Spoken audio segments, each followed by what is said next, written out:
Hello everybody, welcome to 40ish. I'm Nicole Goodman. And I'm Lauren Mishcon. This is the podcast that navigates what? The joys? Well, just being middle-aged. Navigates being middle-aged. The truth and the relatability and the realness of being middle-aged. That's the one. Yeah, that's what we talk about here. That's it. We don't talk about from an expert point of view or from a doctor point of view or from a health point of view. We just talk about the real stuff. Like the real middle-aged people of London. Like the real housewives of midlife. Yeah. Yeah. Yeah. Yeah. But that's a franchise for you. Without the kind of Birkins and the holidays and the diamonds and the drama and the plastic surgery and all of that. We sometimes have drama. We don't often have plastic surgery. No. Never. I don't, and I don't tend to. Me neither. Do you know what else? We've got a subscription. Oh, we have. We have. It's on Apple Podcasts. Please come over to there. We would absolutely love to have you. And you just go into Apple. You'll see it there when you come onto 40ish, and you can get all shows ad-free, this show and Self-Care Club. You get bonus episodes and you get early access. All for the price of a cup of coffee. Yep. So come join us. We'd love to have you. We really would. Come and be part of our club.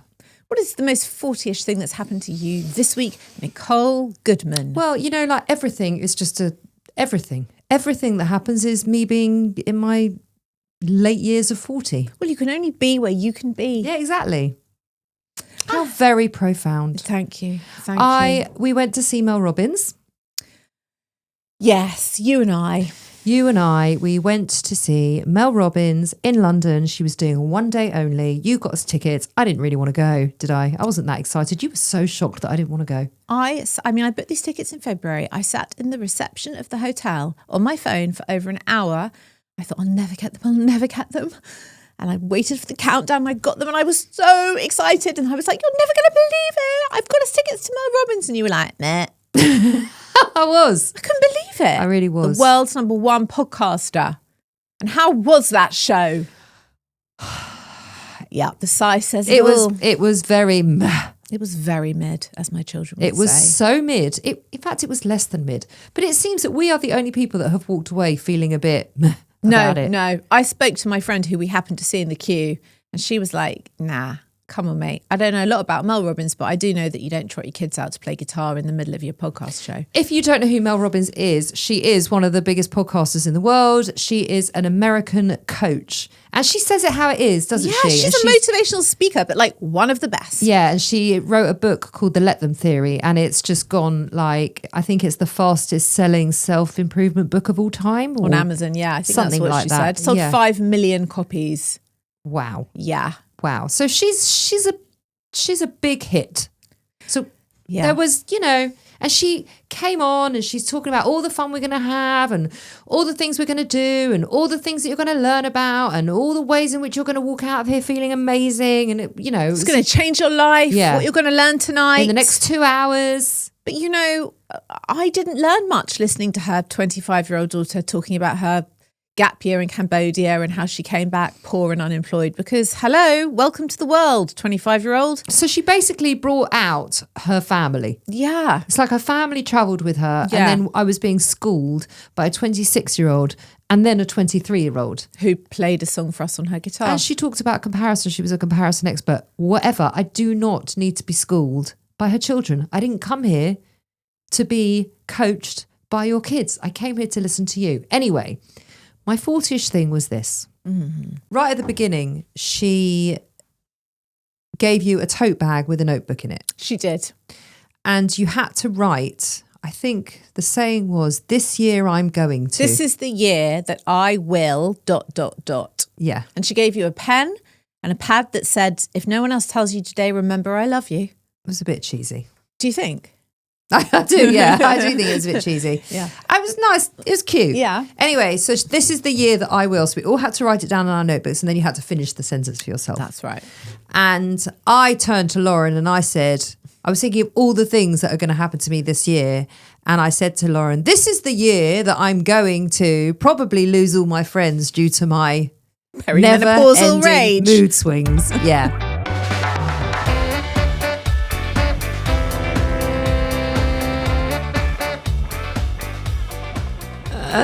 Just before we dive into your dilemmas, a quick disclaimer: we are not doctors or healthcare professionals, so if there is an issue that you are seriously struggling with, please contact a qualified expert. What is our first dilemma? Nicole Goodman, in brackets Mrs. I don't think you've ever said that to me.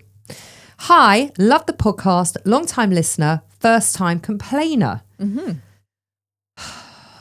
Here we go. I want to talk about foreplay and initiation. Oh, okay. I don't want to talk about this on the podcast. Come on, I want to hear her rant. So I've been married for 22 years. Yep. And I need to talk about my husband's idea of initiating intimacy. And I use the word initiating very loosely. God. Okay. Oh, God. Okay. Yep. Here's what happens. We get into bed. We both do our nightly doom scroll. Maybe one of us mentions how bloated we feel. The other one might mention how we really must book in the MOT. You know, the usual sexy stuff. And then just as I'm drifting off, I feel the elbow. Just a gentle nudge to my ribs. No words, no eye contact, no cuddling and kissing. Just elbow. Okay. That is so rubbish. Okay. Apparently, that's the signal, she Right. says. That's his version of seduction now. No seductive words or any words at all, just elbow. Unless I count the one night he lit one scented candle. Well, that's quite good. And gave me a look like he's summoned the sex gods. I don't respond or pretend to be asleep or, God forbid, say I'm tired. He does this dramatic sigh and rolls over like I've just rejected some grand romantic proposal. So I guess my question is this. Is this normal? Is this just what happens after 2 decades of marriage? And if it is, should I start elbowing back if I am up for it? Is that where we are now? Anyway, love you guys. Please help, JH. Okay. Her questions are what? Is this normal? Well, I mean, everyone has their own shorthand, don't they, in a long-term marriage? I have to tell you, yes. And you they always do. And say to me that you know if you're going to have sex in the morning. Like, you don't need it to be like it suddenly is a thing at night. Like, you already know in the morning if it's going to happen or not happen. I don't agree with that, but, you know, everyone's different. my kids told me the other day, because there was a TikTok video of us and I was talking about being in a thong. I think I mentioned it on here or on Self Care Club. I don't know, somewhere. Yeah. And they were like, please, Mum, please, just stop, please.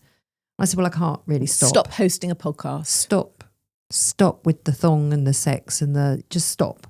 I mean, the sex is what got them here in the first place, so they'll have to get over that. Just tell them what I do. We only did it 3 times and we didn't like it. I do. Yeah. Just I tell do them say that. Yeah. I do say that. Yeah, but now I'm being asked what's normal, which would require me to delve into my own sex life, which I'm not actually willing to do. We don't have to delve into your own. We can just say, I think in a long-term marriage, there is a shorthand that couples often do. And also, after 22 years of marriage, do you need a whole seduction piece? Do you need the... Yes. Do you? Yes. Don't Really? you? No. You don't need a whole seduction thing. You don't need a bit more of an effort than an elbow. Come on. You're happy with an elbow? An elbow. I mean, she calls it elbow. I would call it like a friendly nudge. It's the equivalent of a wink, isn't it? You're okay with this? You think this is okay and an acceptable way to seduce your wife or /husband /partner? I'm not like loving it, but I'm also not okay with it. I feel a bit like, what does she want at this point? She wants seduction. So she wants to get into bed, talk about how bloated they are, talk about the MOT, and then... No, I don't think she what wants... does she want I don't after think she that? wants to talk about how bloated she is, and I don't think she wants to talk about the MOT. No one wants to talk about the MOT, A. Never want to talk about the MOT. B, nobody wants to be bloated, let alone talk about it. No. But, you know... And C, nobody wants a fucking elbow in the back ribs to say, okay, it's time for sex now. It's not great. I don't think that's what he's saying. Yes, Okay, he it's is. time for sex now. I think he's saying, hey, are you up for it? Hey, you watch Yeah. Sirens? I have. hey. But also, maybe she could say to him, dude, I'm not into the elbow. If you want to do it, maybe ask. Maybe use your words. I think he could put in a little bit more effort than a couple of words. or an elbow. But after the elbow, you don't know what happens after that. That's just his way of saying, hey, are you up for it? I'm going to assume, because she's written into us to complain about it, that not much is happening after the elbow. Because she's fucked off about it. Oh, I didn't get that vibe. I just get the vibe that she doesn't like his initiation ceremony. There isn't a ceremony. The ceremony is there isn't a Oh, come on. No, there is no way. There is no What's way. appropriate then? Something a bit more sensual, something a bit more tactile, something a little bit more sweet, thoughtful, seductive, sexy. I feel like I'd find that kind of annoying. I would.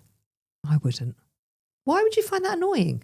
More like You'd prefer an like elbow. Get into bed, talk about the MOT, and then forget like, the MOT. Hi. Forget the MOT. I think she was just using it as an example of like we're having mundane, everyday chat. We all get into bed and have really boring chats about things, don't we?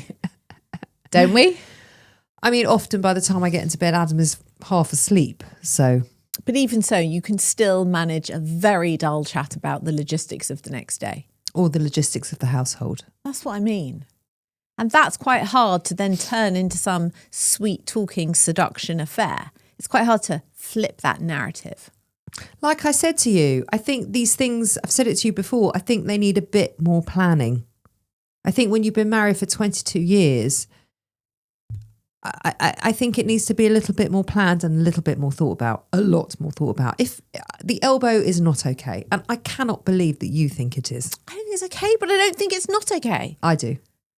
I just think it's his way of asking. I know it is his way of asking if you are up for it. It's juvenile and it's not very nice. It's a very long marriage. So? Doesn't mean he has to, doesn't mean that he has to. No. I don't think you always need to roll out the red carpet. It's just sex. It's just sex. It's just sex.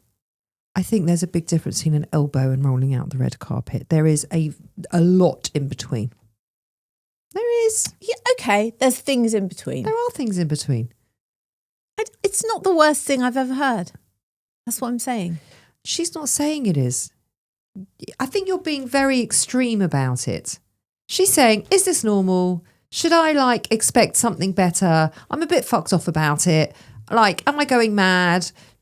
Do I need to put up with this, or should he be making a little bit more? I think her questions are completely valid. Her complaints are completely valid. And I would say to her, use your words and tell him to use his. Just explain. Elbowing me in the ribs is not a turn on for me. How about you try X, Y, or Z? Yeah. Come on. What was he doing before the elbow? That's talking what I'd about like the to know. fucking T. No, I meant in the years before the elbow. Probably more than that. Do you think? To get to 22 years of marriage. He didn't start out with an elbow. And I can tell you now. No one starts out with an elbow. The first time they had sex, there was no elbow. No one. There was no elbow. No one starts with an elbow. No. So don't end with one. I think this is very standard. Yeah. Unless you're the kind of... Standard. Yeah. But also not okay. Unless you're the couple who diarizes. I don't know any of those couples. But that you probably do. They've just probably haven't told you. Well, why would they tell me? Exactly. I don't ask anybody. You probably do know couples who do that. Do you do that? I don't actually do that, but I'm not against the concept I'm not of doing either. that. I'm not either. Because, and I'll tell you why, I used to think it was a bit weird. I used to think it was a bit like, no, you don't schedule in sex. And then I was listening to some podcast or other, and they were like, this is a nonsense, this whole issue around scheduling sex. Because if you think about it, when you were dating this person in the first place, you didn't live together, but you were seeing each other. Let's say you saw them on a Tuesday night and a Thursday night. You knew perfectly well that you'd be going out for dinner or whatever you're doing, and then you'd be having sex. So essentially, you were scheduling sex for Tuesdays and Thursdays. It's just then you started living together, got married, had kids. You didn't need to schedule it And you anymore. didn't need to because you were in the same place. Yeah. But actually, the scheduling worked because when you scheduled those dates, you had the sex. But that's like saying to schedule a date night, isn't it? Yeah, but sometimes you come back from the date night and you've had a bit too much to drink, or you are a bit bloated, Yeah, or you are a very bit bloated, tired, or a yeah. child needs an email sending, or you got to pay the babysitter, or and it just Or someone needs cowpole, or like the Dog's dog diary. done a wig. It's like then mood it doesn't killer. feel so sexy No. by the time you get upstairs. No.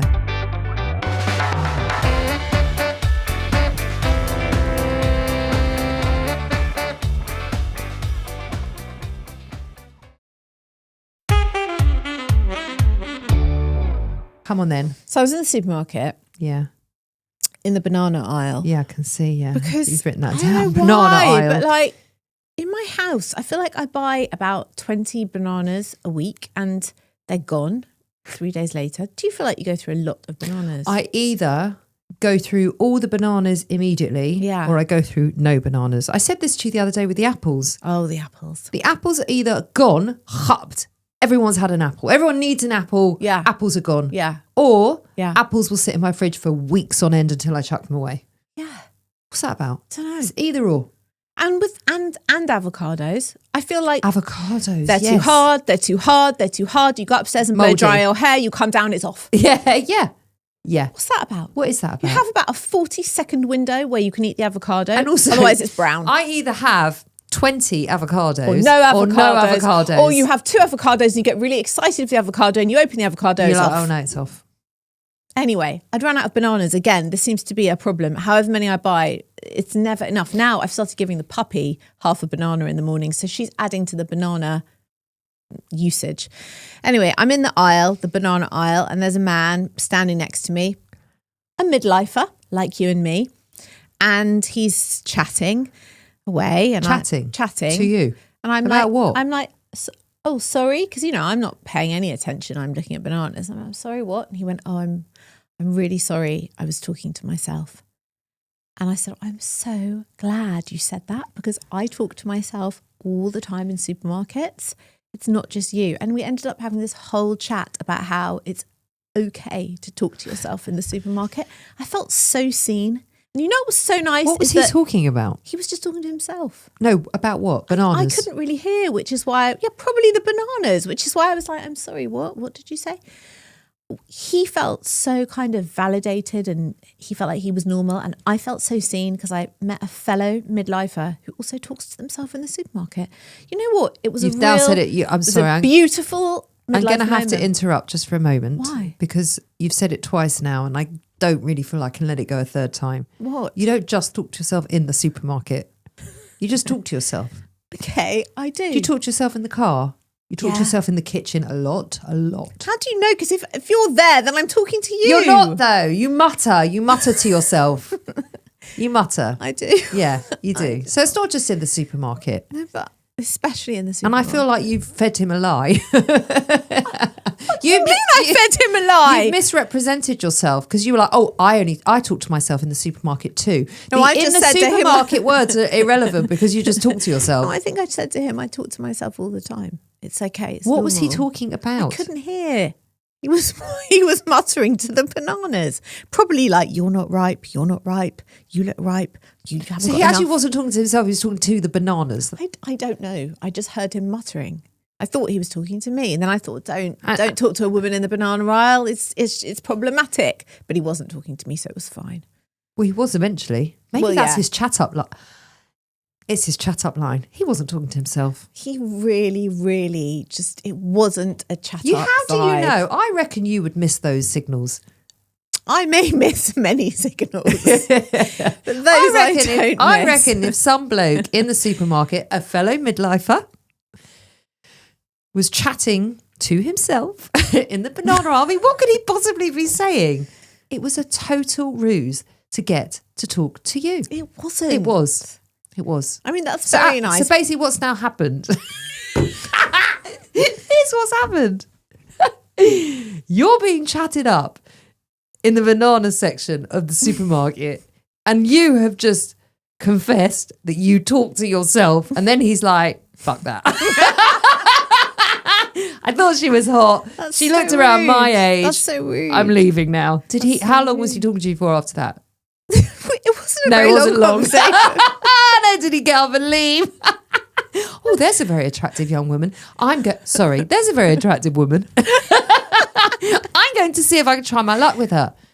So he probably was talking to you. I think he was actually there first, to be fair to him. And I sauntered along. Oh, so you were chatting him up? I really wasn't talking to him. No. I mean, that has happened to me once when I didn't realise someone was chatting me up. I just wasn't cute At what to point it. did you realise? Well, I met a man. I was very much married. I met a man and he was really nice and we got on really well. And we chatted we were chatting away at a party, and he was like a friend of a friend, so it was like just a friend thing. And I know exactly what you're going to say. Is this the guy that tried to kiss you? No. He asked me if I would like to buy some bananas. He asked me if I would like to go on a dog walk with him to the woods. And I was like, oh. So I went home and I said to Ollie, oh, blah, blah, blah's asked me. This wasn't that long ago because I remember you telling me about this. Blah, blah's asked me if I want to go and walk the dog with him. And he was like, oh, I didn't know he had a dog. What kind of dog does he have? I was like, he doesn't have a dog. And he went, okay. He doesn't want to go on a dog walk with you. I was like, what? Anyway, I rang up my friend, a man, and I was like, blah, blah, blah has texted me and said, he texted you after? Yeah. Oh, blah, blah, why blah. did he have your number? We had each other's numbers because he was a friend of a friend. Well, that wasn't a weird thing. Then I asked my male friend. Was he married? Like, no. I asked my male friend, blah, blah, blah's texting me, and he asked if I wanted to walk the dog. And he was like, oh, what kind of dog does he have? I said, that's what Ollie said. He doesn't have a dog. And he went, Lauren, he doesn't want to walk the dog with you. He wants to fuck with you. I was like, oh, no. Why would that Of course be? he doesn't want to do that. Why? Of course he doesn't. You're an attractive He woman. was like, let me put it to you this way. If you go out and walk Barker with this man and all of a sudden in the middle of the walk, he pushes you against a tree and tries to touch your boobies, what would you do? I would be like, no. We're just walking the dog. And he was like, come on, get a grip. He doesn't have a dog. Like over my head. Honestly, I had no clue. Anyway, we didn't walk Barker. But even if he had a dog, Yeah? it's weird. It's not weird to go on a dog walk with someone with their dog. I went on a walk with an old friend the other day. It's so normal to walk dogs but he's together. an old friend and I hadn't seen him for a while and he wanted to ask me something. Right. So he went for a walk. Anyway, we didn't walk Barker together, and that was the end of that, because then I was really worried. Like, what if he did push me up against a tree and touch my boobies? It would be really embarrassing. So Embarrassing? Didn't More happen. than embarrassing. It'd be really It'd awkward. Highly inappropriate. and awkward. Non-consensual. I mean, there's a lot of problems with that. A lot.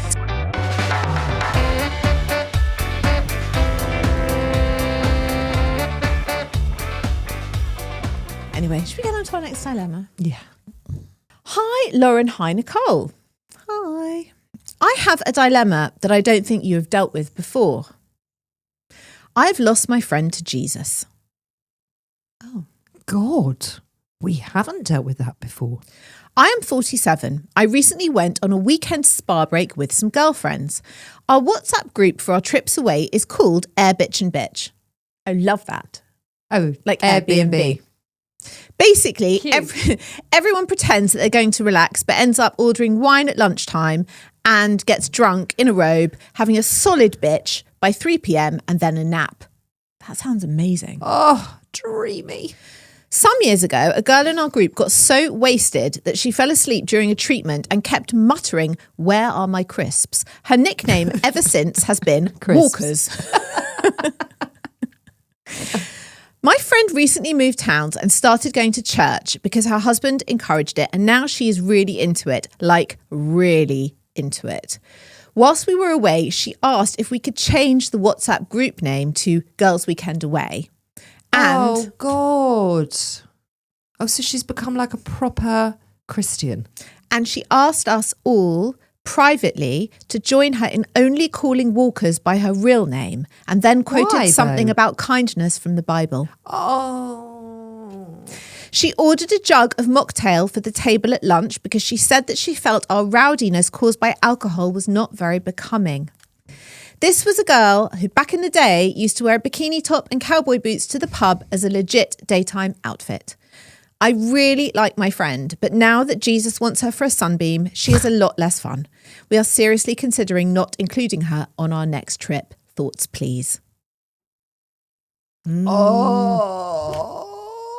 Oh. Tricky. Got any religious friends? Yeah.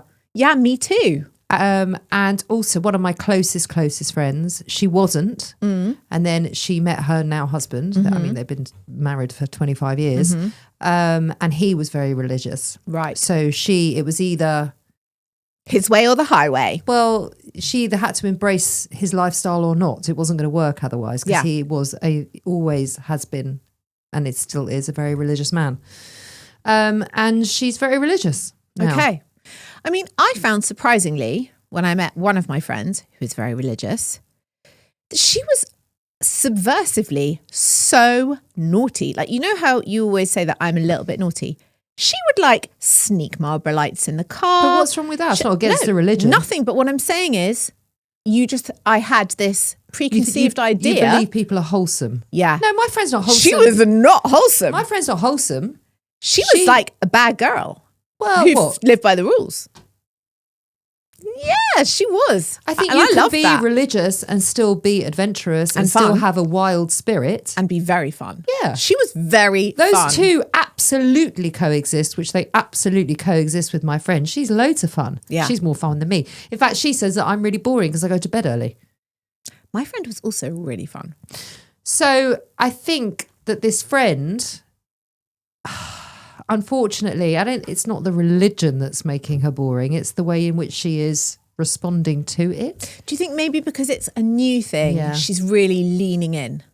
But the thing is that just because that's your way, it doesn't mean that you should put that on others. How other people live and how other people think and how they behave and the nicknames they want to give their mates is up to them. You can't take that away from them. I don't think you should not invite her. I think you need to have a conversation with her one-on-one. Like, look, obviously there's been big changes for you and I'm really supportive of it. And I'm so happy that you're getting so much from your religion now. And I really support it. I'm going to ask that you don't ask me not to change my behaviour just because something's shifted for you. Well, maybe what will happen is, as this goes on, that she might feel like this girl gang, bitch and bitch, is just not for her anymore. And she will naturally move away from them if she doesn't feel like it's a lifestyle that she wants to follow. When you get very into something, it's like all consuming and it might calm down a bit. Yeah, it might. But like, I exercise a lot, but it doesn't mean that I'm the authority on how people should move their body and if they should exercise and I ram it down their throats. I mean, I did say that to my friend the other day. I did say, you need to exercise. She's like, yeah, I know. But I don't like if we all go away and I want to go for a run and no one else wants to go for a run, then I'll just go for a run. I don't throw it on people. I don't think I throw it on people. You know what I mean? Like everyone's got different lifestyles.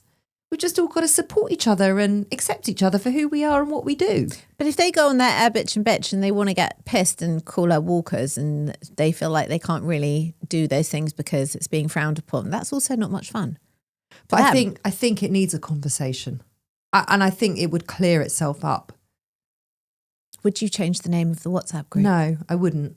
And I would talk to her about it. And it's an awkward conversation, but no. Why? Just because something's shifted for you, it doesn't mean that it's shifted for the rest of us. And I don't think we all have to move in the direction you're moving in. Like we all just need to accept each other. And if you're not comfortable with the name of the group, come off the group. Oh, it's a tricky one. It is, but I don't believe that they should all bend over backwards to accommodate her because she's suddenly had this life transformation. I think that she needs to accept that they haven't and they're good and that she should just do her thing. Imagine if Jesus was your midlife breakdown. I mean, well, there are worse things. It's tricky because I'm Jewish. So, it would cause a lot of other issues. It would be new. Yeah. But you know. And very surprising. There are worse things that can happen to you than finding Jesus in midlife. I mean, I don't even know if that's a breakdown. It might be a break up. A glow up. Breakthrough. Yeah. I'm sure maybe this is her crisis. I'm sure it is for her. Like in a good way. Maybe she's like, I'm halfway through my life. I want to live the rest of it to have meaning. Wholesomely, walking hand in hand with our Lord and Saviour. You know, maybe that's how she feels. Which is amazing. And I am totally here for that. What I'm not here for is trying to change other people's behaviours because it no longer suits you. It's not okay. They're old friends of yours. Awkward. An awkward chat. It is awkward. Good luck. Good luck to you, St. Mary. Well, I mean, that's and all my of them. opinion anyway, as in to talk to her. What would you do? I would find that a really difficult thing to talk about because I'd want to say, you know what? I'm really glad you found Jesus, but you're a right boring cow now. You know? But, you What know, some happened to friends you? you can say What that. happened to you? Some friends you can say Where have that you to. gone? You would say it to me.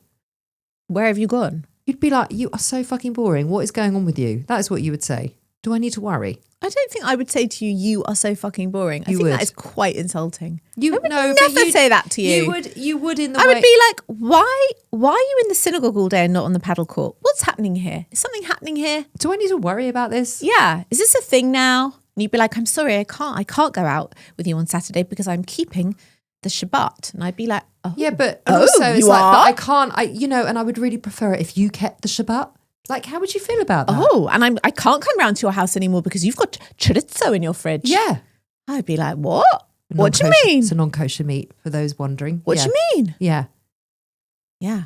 And why have you got your milk and your bacon in the same, I don't know. It's hard. I would wonder what was going on with you. But wouldn't you just talk to me about it? Well, I would say to you, are you now religious? Is this now a thing? You wouldn't talk What's- directly to me about it. I would ask you, have you now found God? And if you were like, yes, I have. God has got me through the perimenopause. You fucking wish. I don't need estrogen. Are you now pushing me into God? Maybe. You are, aren't you? I mean, honestly, if that was the solution. I've now found that prayer is better than estrogen. I'd be like, okay. Can we still do the podcast? If only prayer was better than estrogen, but it isn't. Maybe okay. you There's haven't tried- nothing. To be honest, you haven't tried. There's nothing. You haven't tried. It's the only thing I haven't tried. Well- Let's be honest. Well, you could give it a go.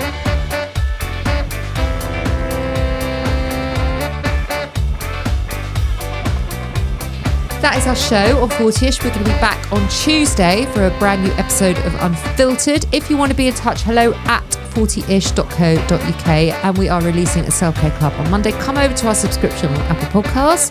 For $4.99 a month, you get bonus episodes, ad-free and early access. We'd love to have you. And we'll be back on Tuesday. Bye.